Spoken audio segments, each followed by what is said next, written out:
Let me ask you something. Have you ever been absolutely positive about a memory? I mean, 100% certain, only to find out you were totally wrong?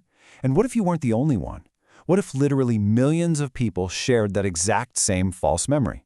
Today, we are diving into a phenomenon that makes us question reality itself, the Mandela Effect. Okay, let's start with a really simple test. I want you to picture that classic scene, the big reveal on the bridge. What does Darth Vader say to Luke Skywalker? You probably have the line in your head right now. Of course, he says, "Luke, I am your father." It's one of the most famous lines in movie history. It's on t-shirts, it's been parodied for decades. We all know it. Except, he never says that.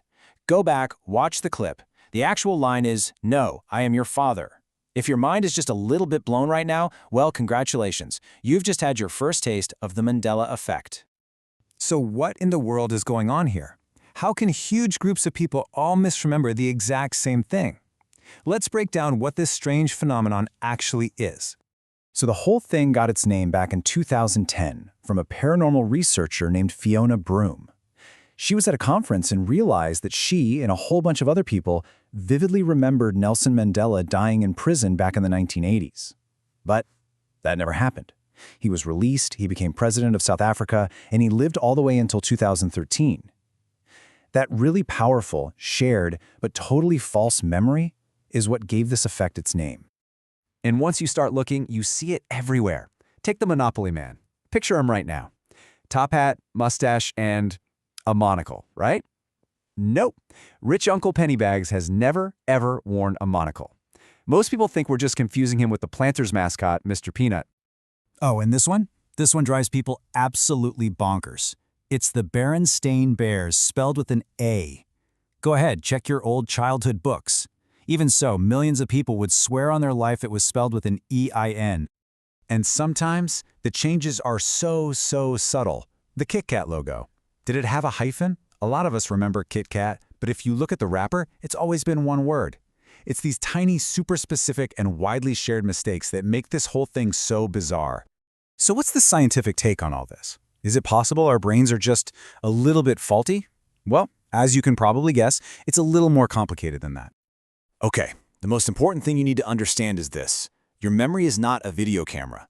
It doesn't just hit record and play back a perfect copy of what happened.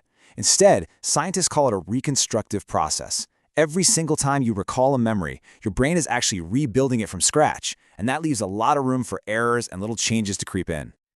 You can think of it like a three-step process. First, you've got encoding. That's taking the information in. Then consolidation, where your brain stores it. And finally, retrieval, when you pull that memory back out. A little glitch can happen at any one of those stages, which means basically every memory we have is vulnerable. Now, psychologists point to a few key culprits. First up is something called schema theory. Your brain uses these mental shortcuts to save energy, right? It fills in the blanks with what it expects to see. So, when you think of a rich, old-timey cartoon character, your brain might just toss in a monocle because it fits the stereotype, even if there wasn't one there.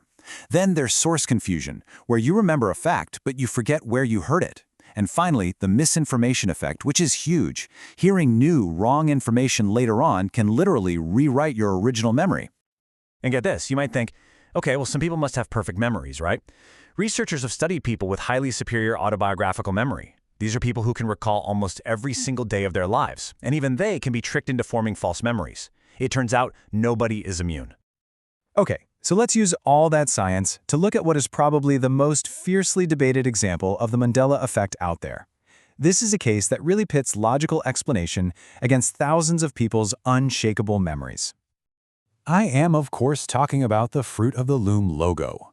Millions of people swear that behind the fruit there used to be a cornucopia, that horn of plenty. But the company? They say it was never there. And this is where it gets really interesting. On one side, you have these incredibly vivid, widespread memories. People say the logo is how they learned the word cornucopia in school. You can even find old parodies from the 70s that have one. But on the other side, the company flatly denies it, fact-checkers can't find proof, and nobody has ever been able to produce a real vintage t-shirt with that logo. It's like the perfect psychological storm. So, if our memories are just that unreliable, why do so many people refuse to accept it? Well, this is where the theories start to get a little more out there. I think this quote from a Reddit user just nails the feeling that drives all this. For people who believe, it doesn't feel like a foggy, distant memory. It feels like something they knew for a fact has been actively changed behind their back, like reality itself got a secret update. And that feeling has led to two main theories. The first is the idea of parallel universes, that we're getting memory bleed over from another timeline, one where Mandela did die in prison and logos look different. The second is simulation theory, the idea that we're all living in a giant computer simulation and these little inconsistencies are just glitches in the code. But look, whether you think it's a glitch in the brain or a glitch in reality, this whole phenomenon points to something crucial. The fact that our memories are so unreliable has very real and sometimes very serious consequences.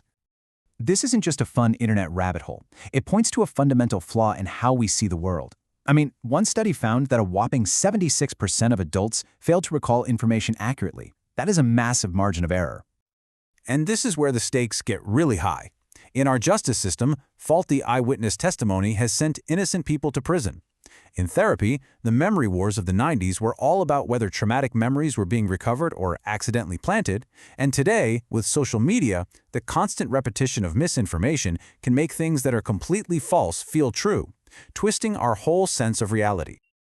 This question from Professor David Gallo really gets to the heart of the problem we face now. Our brains are wired to confuse familiarity with fact. Just because you've seen something 1,000 times online doesn't make it true.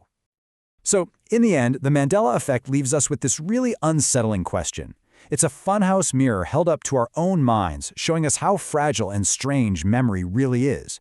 If even our clearest, most vivid memories can be a shared illusion, then what can any of us truly be certain of?